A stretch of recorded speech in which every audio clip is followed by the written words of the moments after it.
Magandang araw. My name is Erwin Abangan with the trainer of Wealth Academy IMG. Especially here, we're based in Pampanga and of course in Cebu.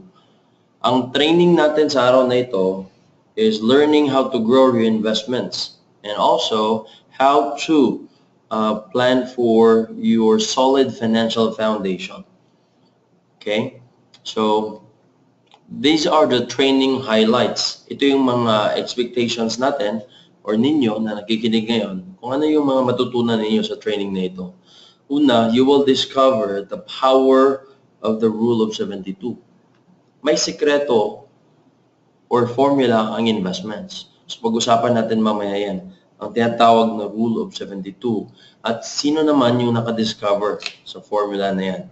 Pangalawa, pag-usapan natin yung ano ba yung mutual funds versus stock market. Marami kayong maririnig na nag-invest sila sa stocks. Minsan, pag tinanong mo kung how does the stock market work, hindi nila ma-explain ng maayos. Or minsan, naririnig mo na nalulugi sila pagdating sa investments. Okay? Pag-usapan natin yan. At hindi sa pagtapos ng training na ito, matutunan yung mga bagay na yan. Okay? Also, pag-usapan natin yung types of investment risk. Ang pag-i-invest, meron ba siyang panganib? Pwede bang malugi ako? Or pwedeng kikita na lang parati? Or meron bang time na pwedeng mag-close yung kumpanya? Or malugi yung investments? Pag-usapan natin yan. Kasi common yung mga questions na yan ay pagdating sa investments. Pangapat, kailan ba ako dapat mag-invest? And paano ko ba i-monitor yung aking investment? Pag sinabing NAVs or NAVPS, yun yung term or ibig sabihin net asset value per share. So ipapaintindi ko sa training na ito kung ano ibig sabihin at paano mo siya i-monitor at kung saan. Pag-usapan din natin on how to create an emergency fund. From the word emergency ay talagang napaka-importante. Na pagdating sa emergency, meron tayong fund. Paano? Magkano? Gaano kalaki yung fund na dapat meron ako to prepare for emergency. Pag-usapan din natin how to increase cash flow. Kadalasan, iniisip pagdating sa usapang pera, ay gusto talagang pangmalakihan agad. Gusto niya na mabilis para ma-achieve yung mga pangarap sa buhay. Sa sobrang bilis, sobrang bilis din nawala. Okay? Sa loto, tapos, pumasok sa mga scams, pumasok doon sa mga double your money in 1 month or double your money in 3 weeks. Ayan, pag-usapan natin yan, how to avoid those kind of scenarios and how to prepare if nalugi ka sa negosyo mo, nawalan ka ng trabaho, anong gamit ng emergency fund, anong gamit ng discipline on how to increase your cash flow. Pag-usapan din natin yung importance of healthcare and life insurance. Maraming mga tao takot pagdating sa life insurance. Maraming tao hindi naghahanda pagdating sa sakit. Pagdating ng panahon, kumakamot sa ulo at sinasabi, sana pinaghandaan ko yung mga ganitong pangyayari sa buhay. Pag-usapan din natin how to get out of debt and how to follow the pattern of the wealthy. Ang mga mayayaman, lalong yung mayaman, bakit ang mahirap, lalong naghihirap?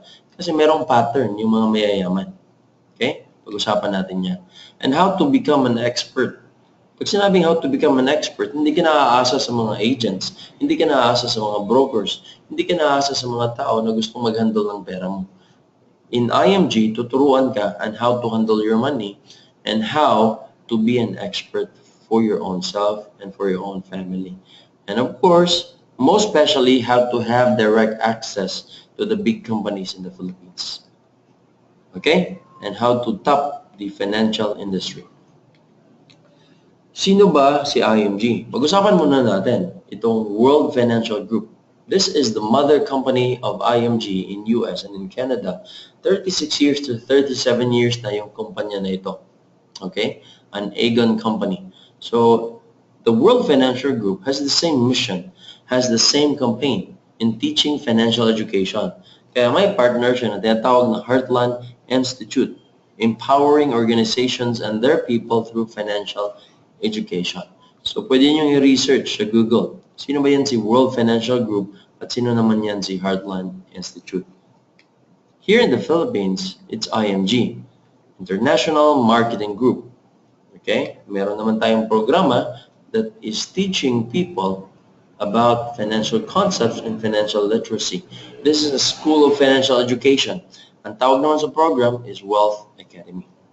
So, you're listening to me right now, and this is the pre-orientation of the Wealth Academy program. And you will understand those things na sinasabi ko sa inyo. Okay? So, ang campaign natin for the next few years until 2020 is to have 1 million financially educated families. And hopefully, you will be part of those people who are financially educated. Malamang nakikinig kayo sa akin ngayon dahil this is an online training. And at the same time, sa nakikinig sa office, they are here. They're taking notes, they're focusing. Kung sakali nandyan ka sa bahay mo, nakikinig, or nasa office, sa recorded na training na ito, you might be relaxed or pwede kang merong ibang iniisip habang nakikinig. Pero sabihin ko sa iyo, try to focus on the next 30 minutes to 45 minutes the things na sasabihin ko sa iyo. And I promise you, your life will never be the same again. And once you understand these things, I also encourage you to have an immediate action plan on how to start your financial plan. Let's go ahead and start. Let me introduce first the program that was passed noong 2010 or the Financial Literacy Bill. So makikita mo yan sa YouTube. Type mo lang, Financial Literacy Bill, State of the Nation by Jessica Soho. 2010, pinasa ito. Nakatenga sa Kamara for many years until it was approved noong August 27, 2015. It's called the Republic Act number 10679. An act promoting entrepreneurship and financial education among Filipino youth. So habang bata pa, tinuturuan na ng financial literacy. Kasi pag tumanda na, doon pa ituturo yung financial literacy, it might be too late. Okay? So, ang ating mga anak ngayon ay kailangang malalaman niya. Malalaman nila yung pamamaraan on how to handle your money. Una, kung ikaw ay parent ngayon na nakikinig sa akin, ay kailangan maintindihan mo. Dahil paano mo ituro sa iyong mga anak kung hindi mo ito maintindihan? Okay? So meron tayong basis na na-approve itong Republic Act number 1069 Financial Bill. Okay, nandyan sa baba yung mga link. And we're happy to know na na-approve siya. Okay? So now let's move forward and discuss about investments. Okay, sabi ko nga, i-discuss ko ngayon yung tinatawag na Rule of 72 by Albert Einstein. This is what we call the power of compounding interest.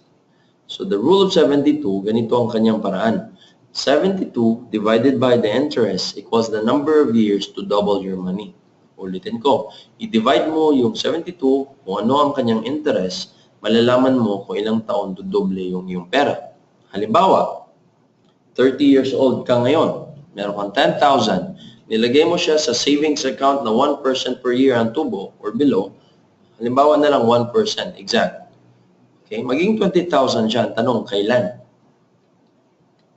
72, i-divide mo siya ng 1 kasi 1% equals 72 years. Therefore, age 30 plus 72, at age 102, you will get your 20,000. Alright? Papayag ka na 20,000 na makuha mo 72 years from now. Kung hindi ka papayag, sa ganung tubo lamang, sa ganun katagal na panahon, maghanap ka ng mas mataas na interest. Halimbawa, 4%. Binigyan ka ng 4% interest sa time deposit. Okay? Sa rural bank.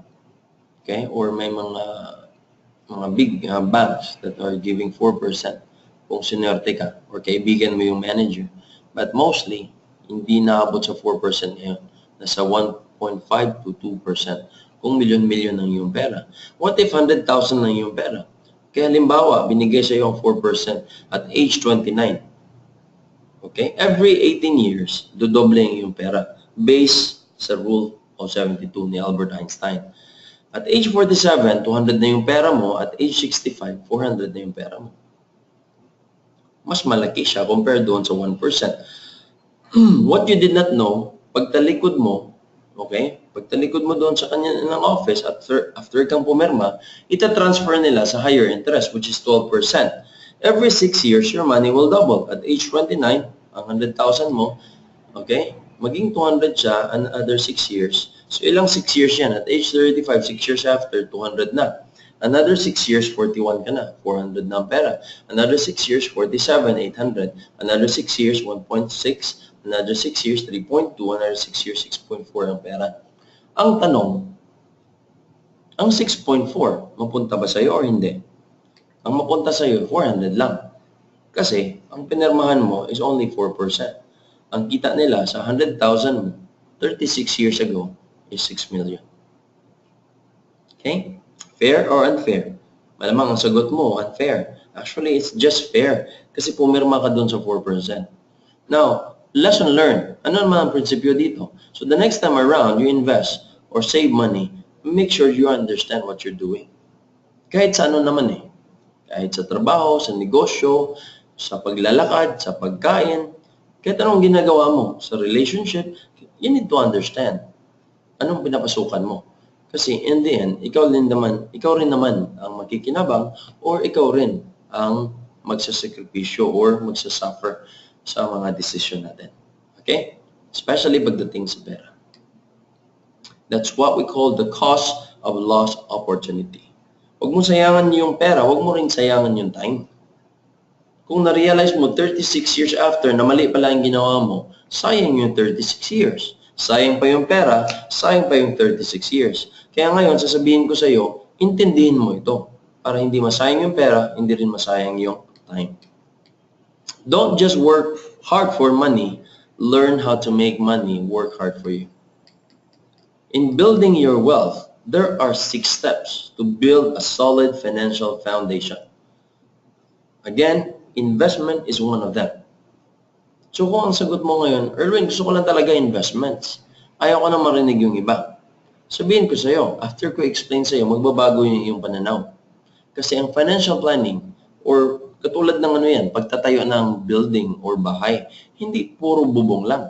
Hindi rin puro, puro foundation. Hindi lang puro yero. Hindi lang din puro haligi. Ang bahay, dapat kumpleto. So to build a financial foundation, kailangan kumpleto yung anim. From discipline to increase your cash flow, get healthcare, protection, or insurance, get out of debt, have an emergency fund, then you can continue with your investments. So para maprotektahan yung iyong investments, kailangan meron tayong dapat na tamang foundation. Okay? Halimbawa, bakit ka ba mag-i-invest? Gusto mo ma-achieve yung mga ganito, ang status sa buhay. Gusto mo mag-retire ng mas maaga. Okay? You want to retire also your parents. You want to have a big house. You want to invest for your children's education. Pag nagkasakit ka, meron kang pera pang bayad sa hospital aside from your healthcare.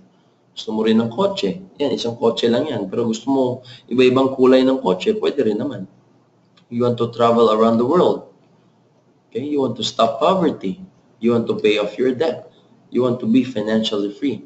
These are common goals why people want to invest. Without proper preparation, pwedeng hindi mo ma-achieve yung lahat na yan.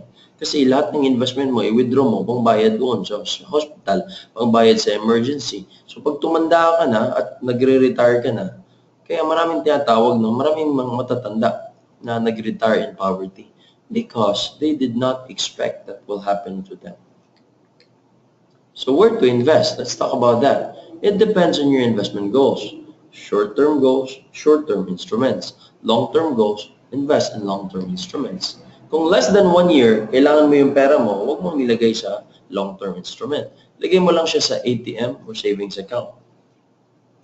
Bakit, Erwin? Sabi mo kanina, walang tubo. Yes, okay lang kahit walang tubo kasi kailangan mo yung pera mo in 1 year. Okay? So kung kailangan mo siya more than 1 year, bank time deposit, bond fund, or treasury bills or treasury notes. Pero kung gusto mo mas long-term, mas malaki ang kita, invest it in the stock market, in the mutual funds, and long-term healthcare. Pag-usapan lang natin maya-maya konti, anong magkakaiba niyan? Mutual fund, ano din naman yung stock market? Let's read this first, Taking risks to reach your goal is something you need to do or something you want to do. That's a question you can ask yourself. Mag-i-invest ba ako? Kahit risky, kailangan ko bang gagawin yun or gusto ko lang gawin? Okay? So, depende yan sa talagang sa reason mo. Halimbawa, kung gusto mo talagang yumaman dahil hindi ka pa mayaman ngayon, okay? Maybe you need to do that. Okay? The reason of doing that, it's a need. Okay? Pero pag mayaman ka na ngayon at gusto mo bang magpayaman, okay, maybe that is something you want to do to add on to your to increasing your money kahit mayaman ka na. But if you feel it's a need dahil gusto mong magpayaman, you will be in the right direction. Okay? So, pero kailangan mong intindihin yung risk-return trade-off. Halimbawa, pag kumain ka, delikado bang kumain? Nagda-drive ka tapos walang tubig? Pwede kang mabilaukan, tama? So, kain ka, wala ka namang ininom na tubig. So, wala kang dalang tubig, delikado. Pwede rin ikakamatay mo yan. Pag naglakad ka rin naman, may risk din yun. Diba? Nagsiselfone ka, tumatawid ka, biglang may sasakyan dumaan. Hindi mo in-expect, naka-go pala sila, ikaw naka-stop. Pwede ka rin masagasaan. It's still risky. Pag tulog ka, pwede ka rin hindi magising kinabukasan. It is also risky. Pagdating sa investment, you don't have to ask kung may risk because there's always a risk in everything. Sigurado ba, Erwin, yan? Pag nag-invest ako, yayaman ako, o hindi ako malulugi. Ang sasabihin ko lang sa inyo, you just need to understand it. When, how, and why are you investing? Okay? Because there's always a risk. Low risk, ito yung rule. Low risk, low return.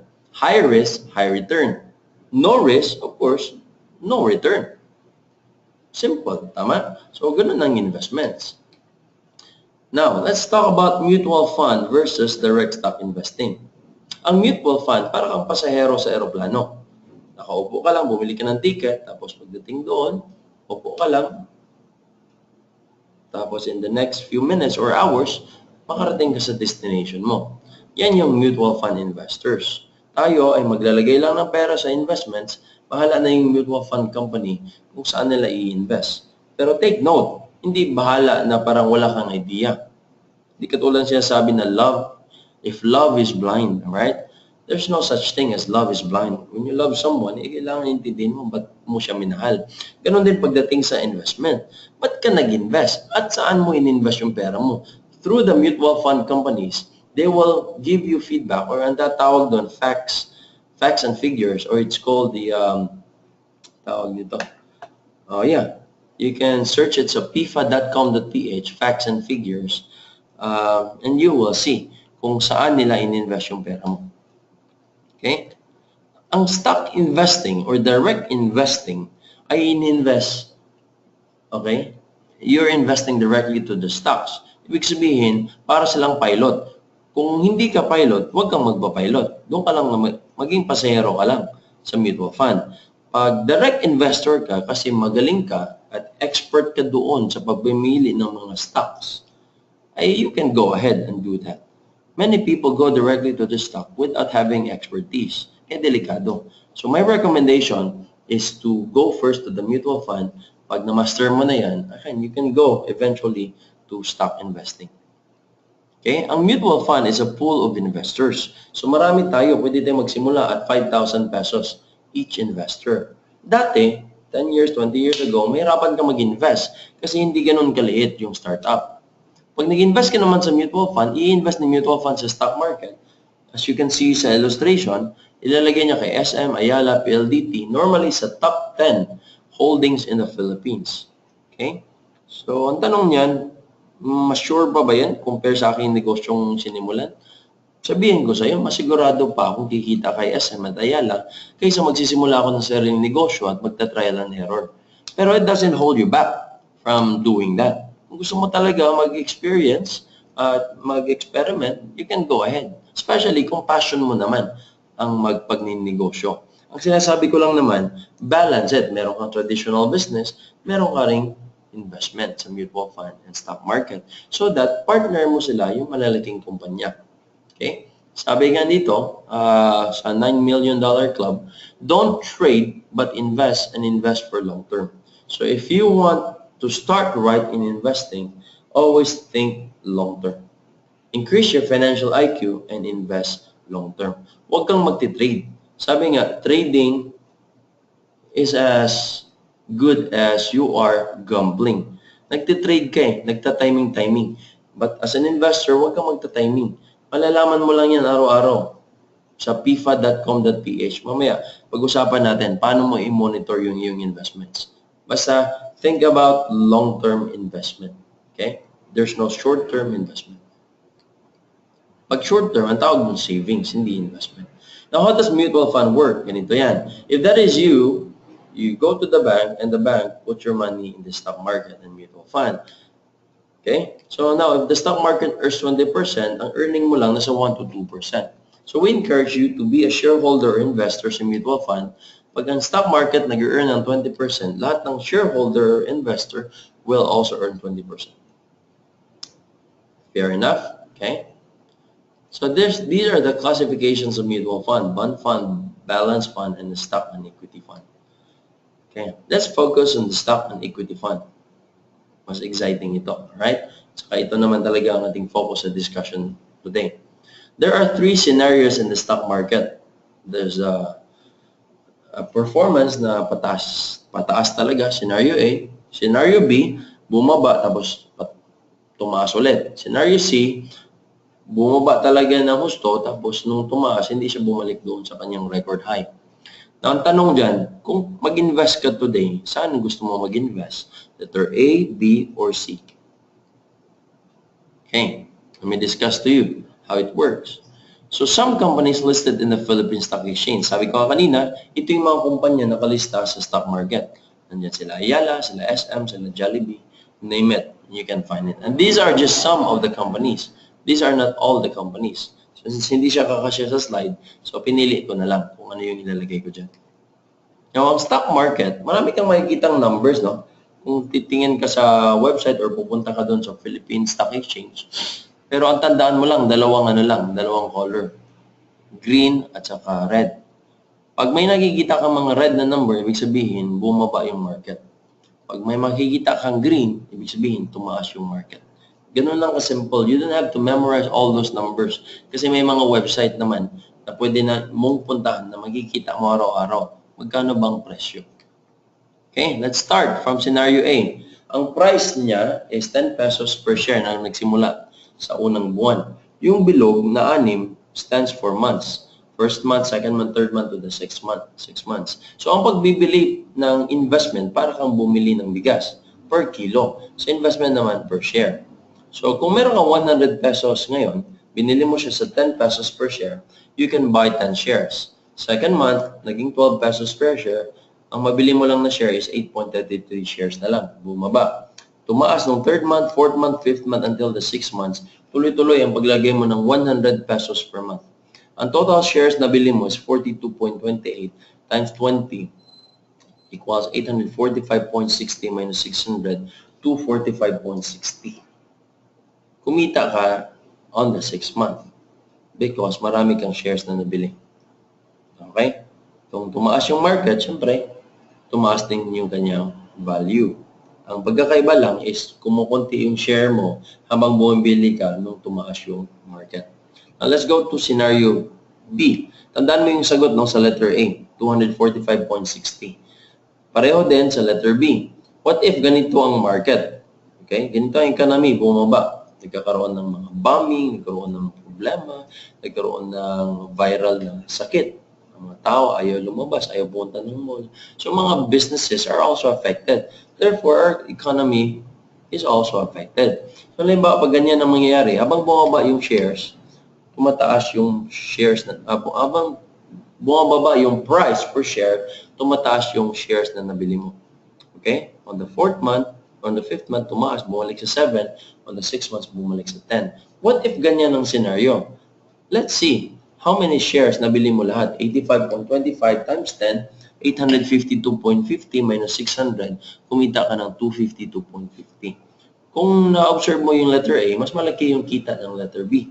Dahil nung bumagsak, mas marami kang nabiling shares.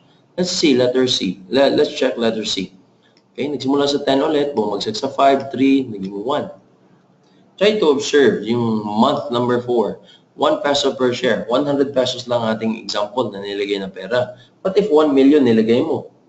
Magkano shares or ilang shares mabili mo? 1 million shares. What if on the 5th month naging 2 pesos? So 1 million shares times 2, that's 2 million. Okay? So ganun yun. That's why the rich are getting richer because they know when and where to invest. Okay? On the 6 months, bumalik sa 5 pero hindi na bumalik sa 10. I-total mo lahat ng shares, 235 shares times 5, that's 1,175 minus 600. That's 575. So, compare letter A, B, and C. Ang C yung pinakamalaki dahil nung bumaba, bumulusok pababa, mas marami siyang shares na bili at naglagay siya ng pera. Take note, kung ang tanong, when I should invest more, you know the answer. When the time that the economy is going down, that's the time that you need to invest more. Normally kasi baligtad. Pag pataas yung economy, doon naman yung maghahabol mag-i-invest. Dapat pag bumaba, dyan ka mag-i-invest ng todo. Kaya, importante, pag there's a down market, dapat magtitipid ka. Dapat huwag ka masyadong gumasto. Dahil mas marami kang shares mabili pag bumaba yung market. Okay? Hopefully, nakuha natin. Ganun lang ka-simple yun. Okay, if you hire a financial planner, they make it complicated. So don't hire someone. Just understand these things. Now, ang stock market nag-up, nagda-down. So normal lang yun. Actually, hindi risky yung pag-up tsaka yung nagda-down.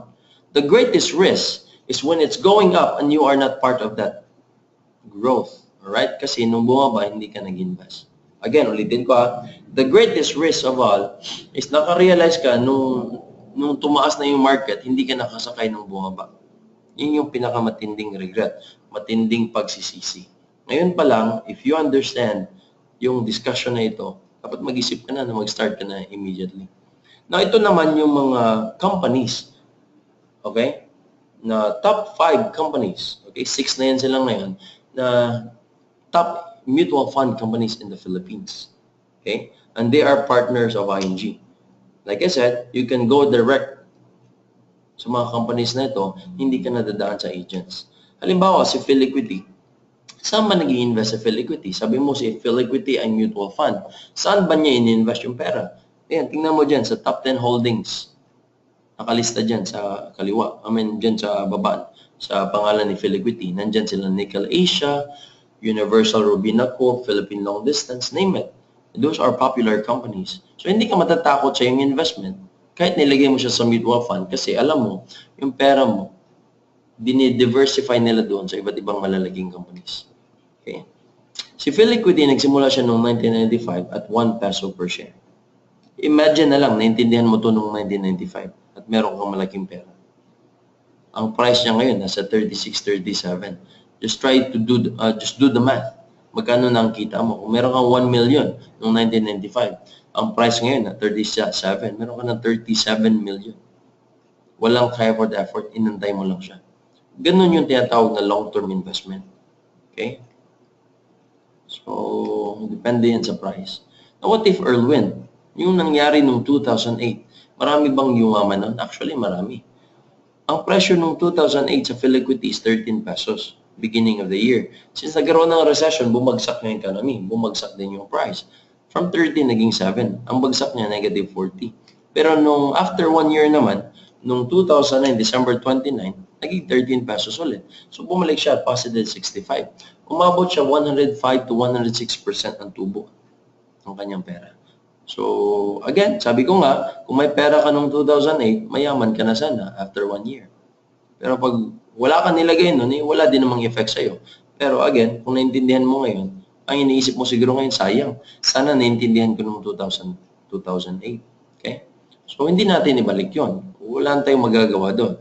Ito na lang iisipin natin. Merong isang kumpanya or mutual fund, ang pangalan niya ay Soldivo. Ang price niya is below 1 peso. Ibig sabihin, hindi ka magantay ng sobrang baba. Dahil mababa na talaga ang simula niya. So, I would encourage you to start investing in this company. Isang partner siya ni IMG. Ito yung pinaka-hot mutual fund company right now sa Philippines kasi ang kanyang price ay napakamura. So, Erwin, paano ko i-monitor yung lahat ng mga investment na yan na sabi mo? Okay? You can go to this website. pifa.com.ph and click mo yung facts and figures. You will see the performance every day. You can even see yung natawag na NAV, Net Asset Value per Share. You can see it dyan sa, yung sa left side. Okay? Yung sa pinakauna na section. Kung titingnan mo si Soldivo, ang kanyang price is 0.87. Talagang bumagsak ngayon, pababa. Alright? So, you don't have to worry kung paano mo i-monitor yung investment. You don't have to worry kung nawawala siya or hindi. Kasi nandyan yan sa mga website na yan. Hindi ka na dapat pumunta doon sa Makati or Philippine Stock Exchange to monitor. Another thing is itong si Rumpver.com. Si Rumpver is also a partner of IMG. Sila naman ang nagmo-monitor sa mga partners ng mga mutual fund companies. You can even download the form sa website na yan. Okay? Kung gusto mo magsimula na sa investments.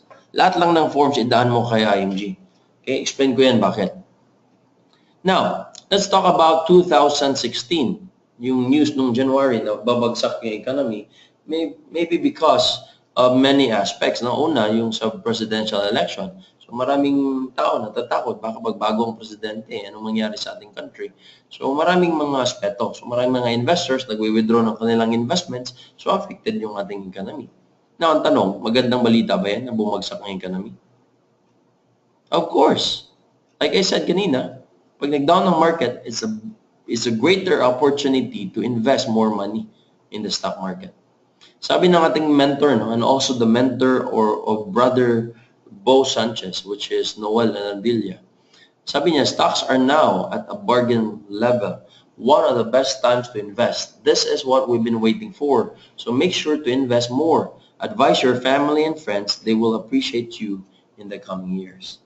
And I'll tell you, if you do that and if you understand now and you start immediately, I promise you, in the next few years, your family will be happy and they will appreciate you na ginawa mo yun. Pero kung hindi mo gagawin for the next 10 years, I bet your life will still be the same. You keep working for the money for the rest of your life.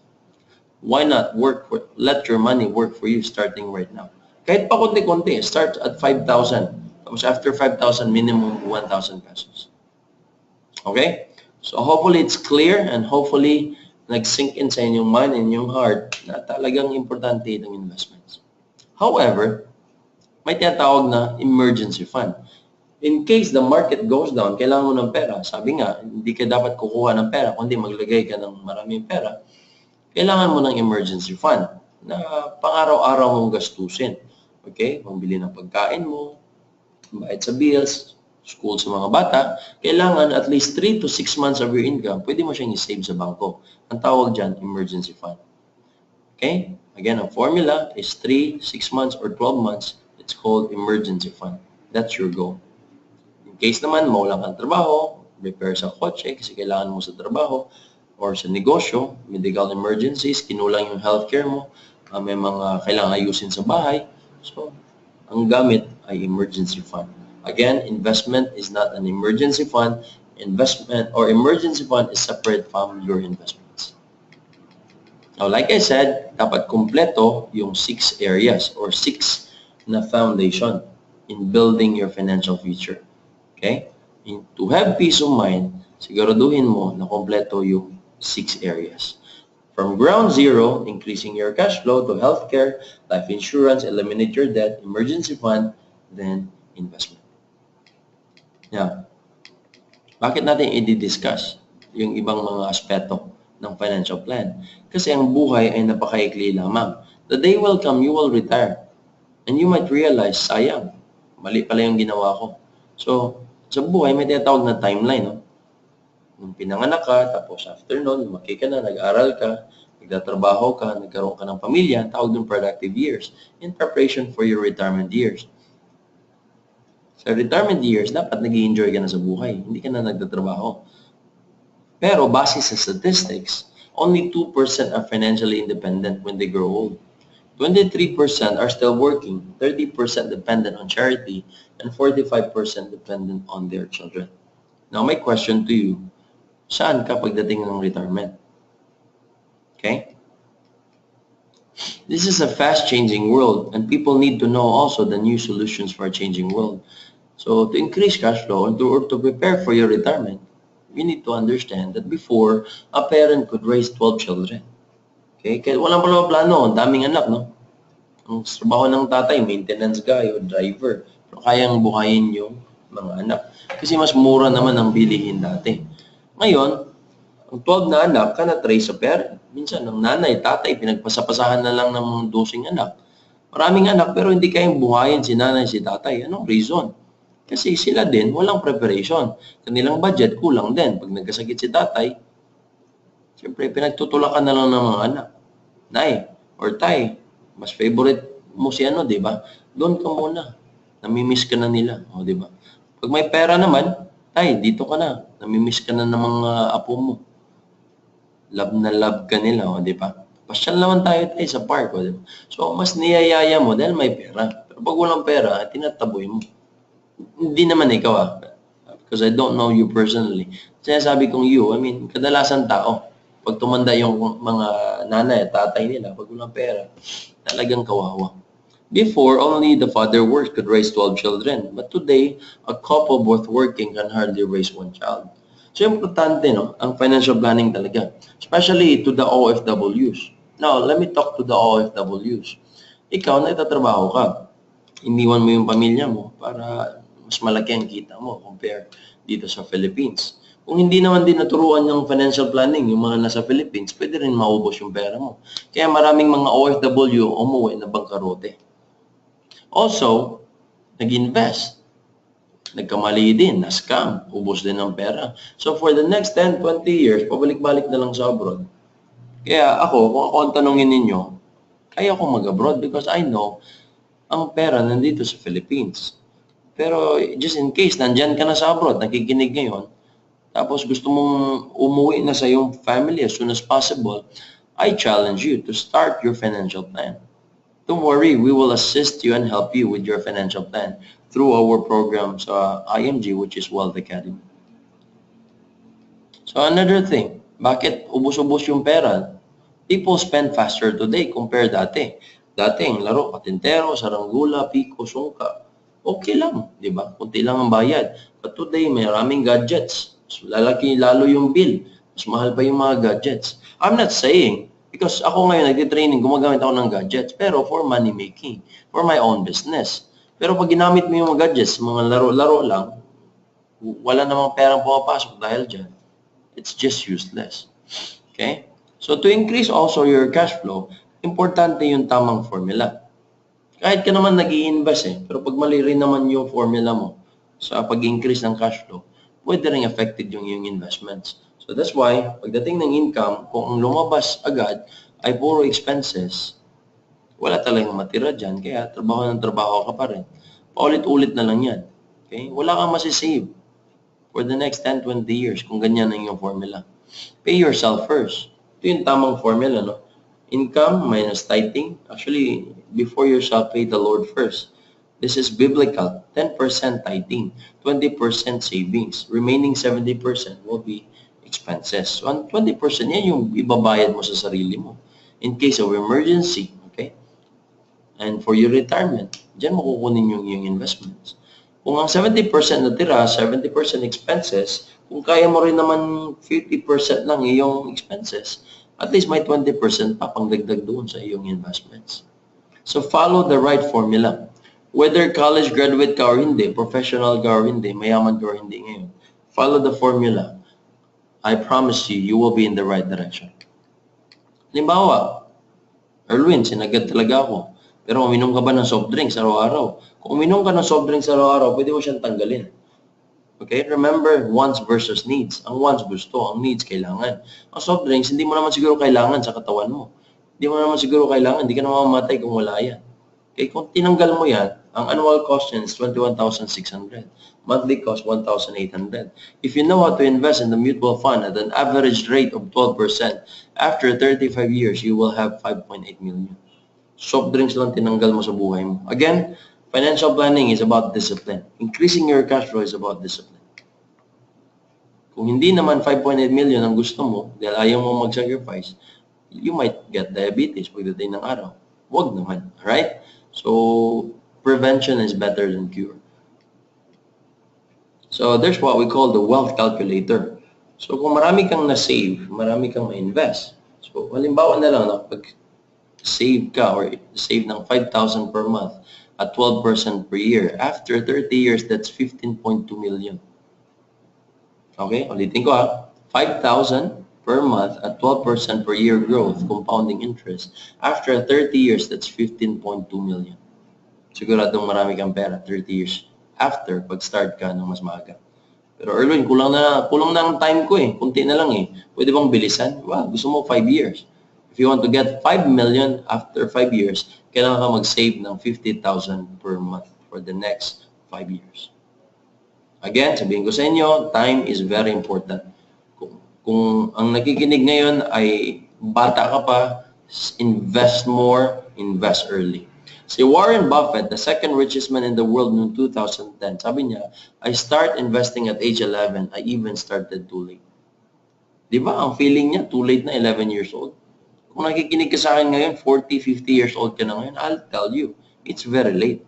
However, since buhay ka pa naman, meron ka pang mga anak na pwede mong turuan nito para mas mapabilis ang growth ng iyong money, dapat lakihan mo yung iyong investments. Ganun lang yun. Okay? Pero may iba magsasabi, Erwin, pag nag-retire na ako, doon ako mag-invest. Actually, that's too late. Baka pag nag-retire ka, yung pera na yan, na retirement money mo, baka pambayad lang din sa utang.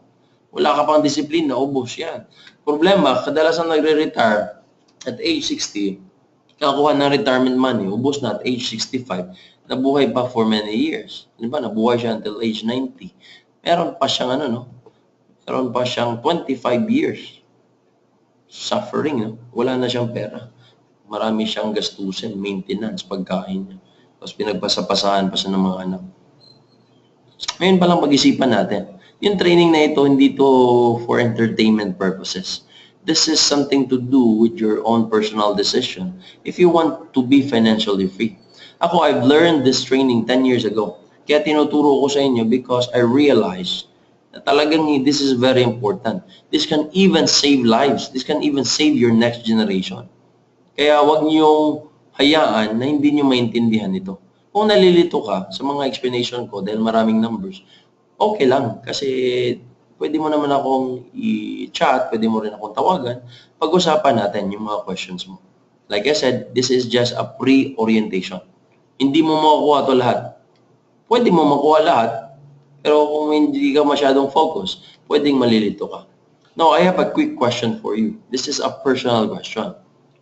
If you lose your income today, how many years can you survive? Let me repeat that.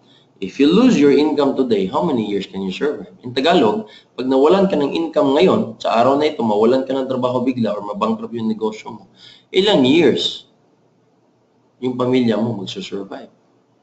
If your answer is, I don't know, kailangan mo maganda. Baka bigla kang mawalan ng trabaho.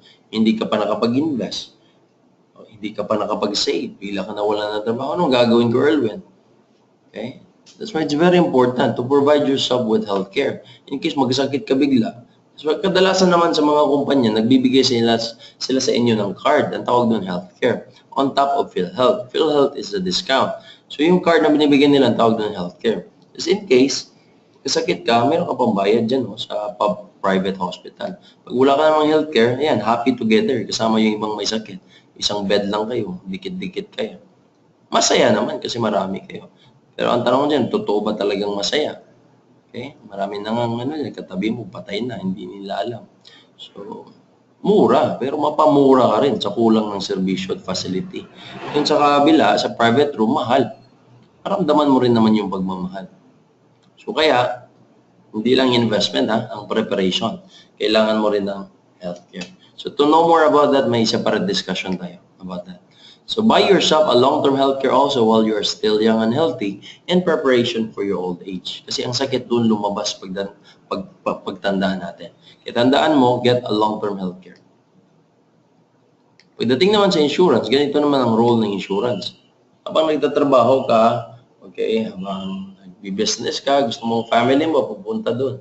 Sa luxury or comfort, bigla ka namang nawala, kawawa naman sila. Kaya dalawa ang meron ka dapat. As breadwinner, meron ka dapat healthcare, meron ka rin insurance. Pag in case nawala ka, hindi sila kawawa. Hindi sila mapunta doon sa kahirapan. Kasi una, nung nagkasakit ka, hindi sila nagkakautang dahil sa'yo. Kasi meron ka nang preparation, meron ka ng healthcare. Pag natuluyan ka naman at namatay, meron din silang matatanggap na pera. Kadalasan, 1 million or 2 million in case you die by accident. Kaya it will be better pag namatay ka aksidente para doble yung matanggap nila. Pero mas maganda, wag mo nang mamatay. Okay? Mas maganda mag-invest muna ng todo. Just in case lang anything happens to you, kaya kailangan mo ng healthcare, kailangan mo rin ng insurance. So kung meron ka ng healthcare insurance at nakuha mo yan pero hindi mo naintindihan, it's now time to understand it more. And you will appreciate kung ano yung mga kinukuha mo. Okay? So there are two lines in our life, no? This is what we call the X-curve concept. The line going down is our responsibility line. The line going up is our savings line. So since dalawang problema sa buhay, pagdating sa financial plan, you need to address both. What if you die too soon? Sinong kawawa? Yung naiwan or yung namatay? Basically, yung naiwan. Kaya ang iyak ng mayaman at mahirap, pagkakaiba. Hagulgul ang iyak ng mga mahihirap. Pag mayaman naman, medyo matamis ang kanilang luha kasi maraming iniwan. May insurance, mayroong property, maraming kotse, maraming bahay, ay talagang masaya yung mga naiwan. What if naman nabuhay ka ng mahaba? Ikaw rin naman ang kawawa pag wala kang preparation. So in financial planning, you need to decrease your responsibility, increase your savings, so that the day will come, your money will be working for you, not you working for the money anymore. Okay? So now, before we'll end, let me just emphasize about managing your debt. Okay? If you want to manage your debt, you need to be committed to pay off your debt. For richer or for poorer, for better or for worse, in sickness and in health, till death do us part. Right? Marami kayang naghihiwalay dahil sa utang. Maraming naluloko dahil sa utang. Maraming na-stress dahil sa utang. So if utang is not good for you, get out of that. Right? Remember, in richer or for poorer, for better or for worse, in sickness and in health, till death do us part. If your desire for riches is strong enough, you need to work hard and endure the process and follow the pattern of success. As you can see, the list of these billionaires sa Forbes, okay, no? Tawag sa kanila Filipino billionaires, but actually, saan ba talaga ang original na Filipino dyan? Di ba? Mostly are Chinese. Mostly are foreigners. Alright? Naging Filipino lang sila, naging dual citizen, but actually there's no pure Filipino there. Hopefully, you will be the first Filipino that will be a billionaire. No, I'm part of these guys. If we don't know their secret, their pattern, we cannot be one of them. Okay? Sabi ni Brother Bo Sanchez, who is also our mentor and a member of IMG, sabi niya, money doesn't buy happiness, but money buys freedom. So these people listed in the top 10 richest men in the Philippines have freedom. They have financial freedom. So, kung religious ka, mahilig ka tumulong sa ibang tao, wala ka pang problema sa pera, eh, makatulong ka naman sa mabuti sa ibang tao. Pero gusto mo tumulong sa iba, wala ka naman pera, hindi ka rin makagalaw. So, lahat kayo kailangan ng tulong. Kaya naniniwala ko sa sinabi ni Brother Bo Sanchez, di mo mabili yung happiness. Pero the money you give, the money you produce, na ginamit sa pamilya mo, sa church, it can bring many people to be happy. Okay? So money is a tool to be happy. It might not buy happiness. Sabi nila, well, money is evil.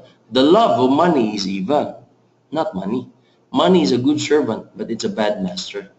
But I'll tell you, the lack of money has done more evil than the love of money.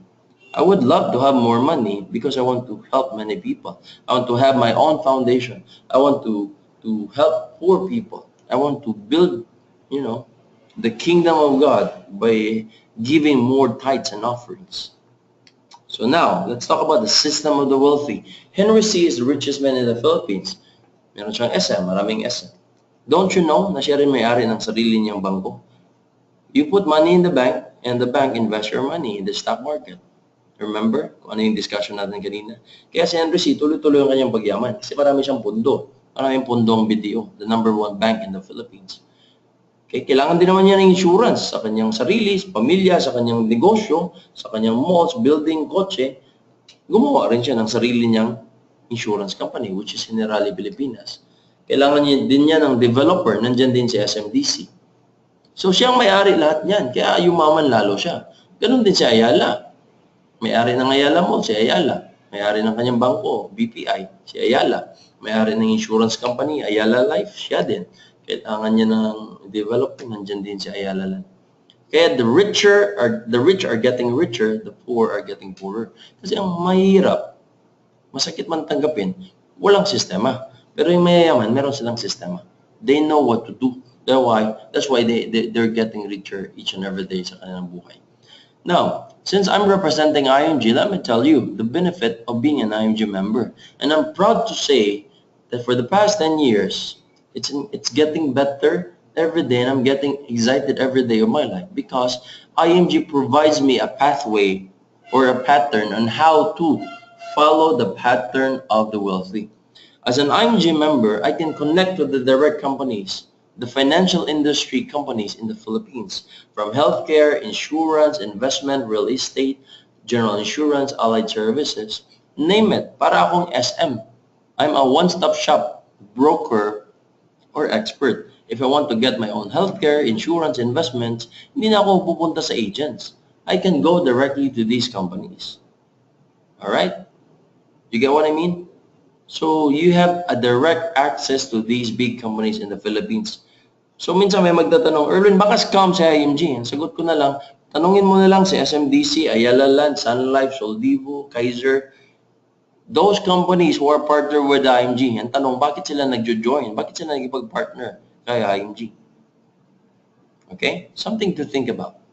Now, why should you join IMG? Because you are joining a big company that has a direct access to those companies na mga popular. If you want to build your financial future. Kasi mostly kung gusto mo bumili ng product like healthcare insurance, dadaan ka sa agents. I'm not against the agents. I'm just saying, if you can be an agent to yourself, it would be better. Kasi minsan, pag gumawa ka sa agent, siyempre, ang trabaho nila, they're selling products. Okay? Pag hindi mo maintindihan, you are blaming them. Why would you blame them if that is your own life? So it would be better to understand it yourself. That's why kung may pumalpak man, don't blame other people. Just blame yourself. So that hindi mo i-blame yung sarili mo pagdating ng araw, it is very important to understand these things. Kaya in IMG, when you join IMG, there's a lifetime membership and at the same time, lifetime training. Tuloy-tuloy. So kaya, ang sabi ko kanina, isa sa expectations mo sa training nito is if you will become a member of IMG, there will be a guaranteed financial education because that is part of your membership. Gawin kang expert. Okay? I know you're in the right place at the right time. All you need to do is the right thing. So get started now, whether you're ready or not. The details of your path will never be totally clear unless you start acting. You don't know what you're capable of doing until you try. There are unlimited excuses in this world to justify your laziness.